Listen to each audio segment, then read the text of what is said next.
Preciosíssimos irmãos em Cristo Jesus, refletamos sobre o seguinte: Cristo é o Evangelho, porque o seu Evangelho é o próprio Cristo. Então, erroneamente, temos entendido que o ir de pregar o Evangelho é um encargo exclusivamente de líderes religiosos. Mas isso é um grande engano, pois isso é erga omnes, quer dizer, é para todos nós. Assim temos negligenciado, não apenas na sua pregação, como também em fazê-lo como principal assunto entre nós. Como foi na era da igreja primitiva, né? Até o século IV, conforme o livro de Atos nos mostra, né? O problema é que o neofarisaísmo religioso de nossos dias tem nos reduzido a nada, né? Tem nos reduzido os seus adeptos a uma posição de simples cristãos, crentes. Isso é, ovelha de alguém que a si mesmo se fez pastor. Mas isso tudo é ao arrepio do Evangelho, pois o que nos ensina o único mestre e o único pastor, né, é ide e fazer discípulos,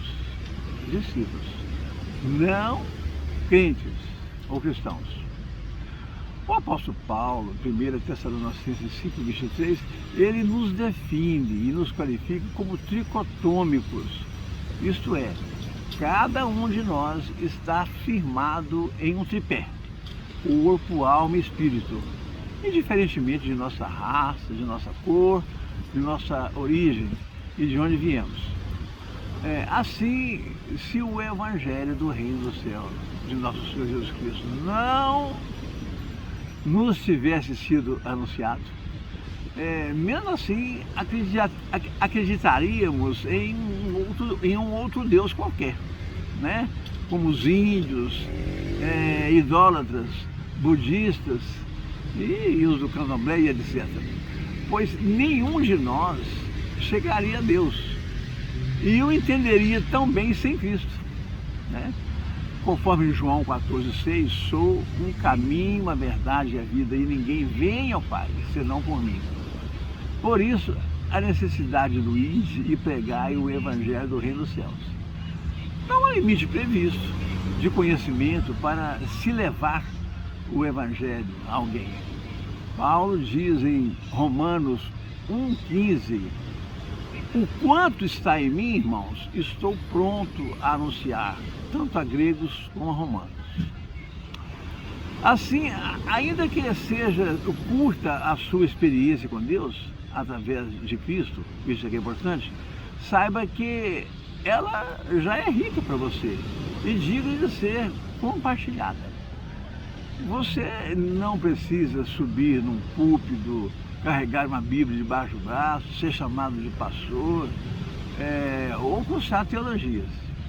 Eu até cursei teologia, mas só para saber de onde vem a arrogância altiva, a altivez arrogante dos líderes religiosos. Mas é tudo ao arrepio da igreja primitiva, do que se praticava na igreja primitiva. Em Atos 2:38, nos é ensinado que pelo batismo recebemos dons e arrependimentos. Portanto, somos também transformados, ao mesmo tempo em que pregamos, pois não podemos trabalhar para Cristo se não deixar que Ele trabalhe em nós, né? Primeiramente.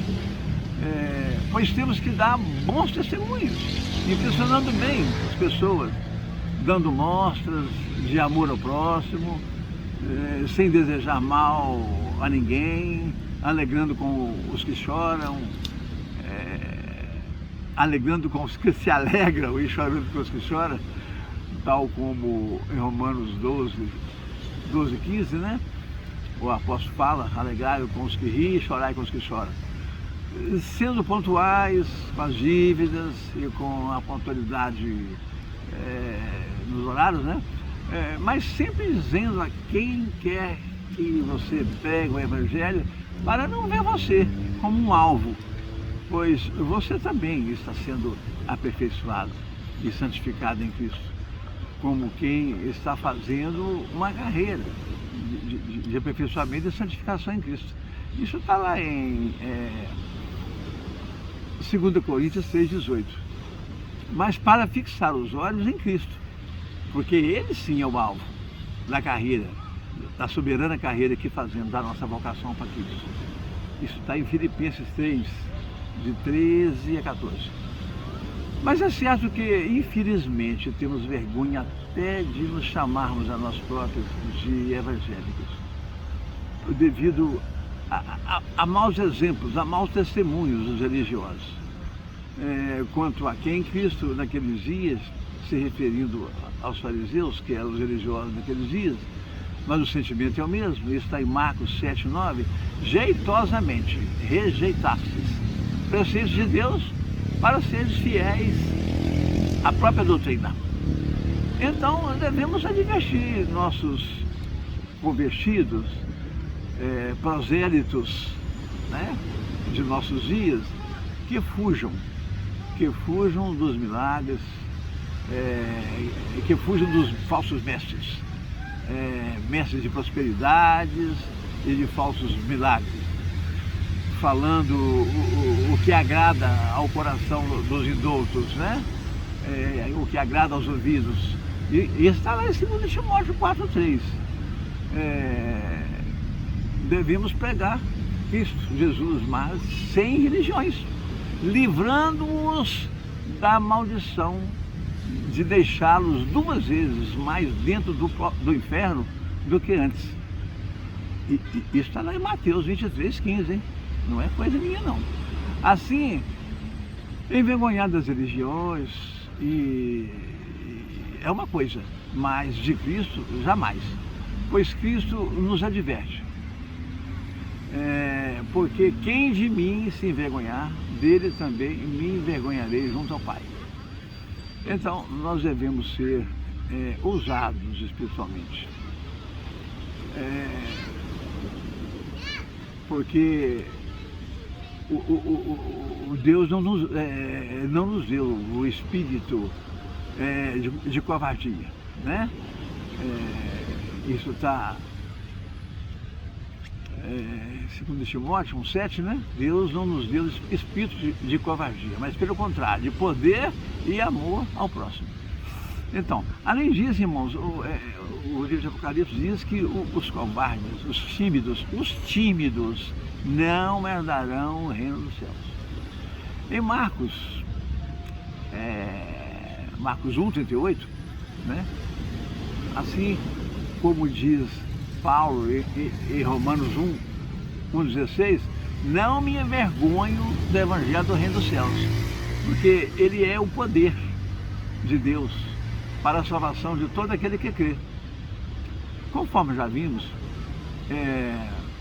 Cristo Jesus chama você para ser discípulo, não para ser apenas crente ou cristão, mas para, como discípulo, fazer o que ele próprio veio ao mundo para fazer. Isso está lá em João 20:21, né?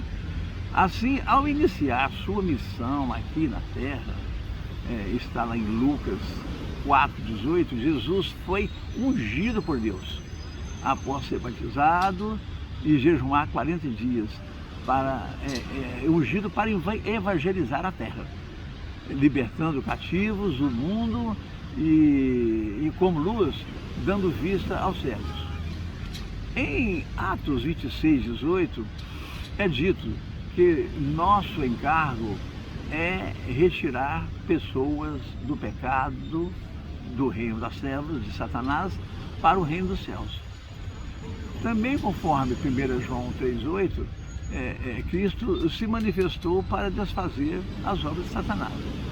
Portanto, recusando elogios, mas atribuindo glórias a Deus, sempre que possível, devemos falar do Senhor. E sempre, por tudo, dando graças a Deus. Isso está em 1 Tessalonicenses, pois tudo isso também é pregar o Evangelho. Amém?